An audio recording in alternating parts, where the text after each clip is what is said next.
Ano ang mangyayari guys kapag tininosconnect yung cable ng auto shutdown?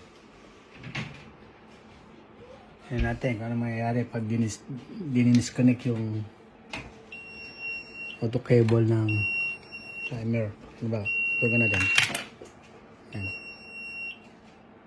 Ubus yung orasan.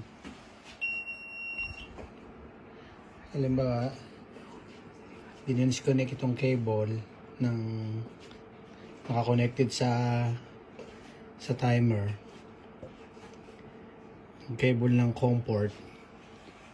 Dinisconnect siya. Ay, tingnan natin mangyayari. Ito yung cable niya.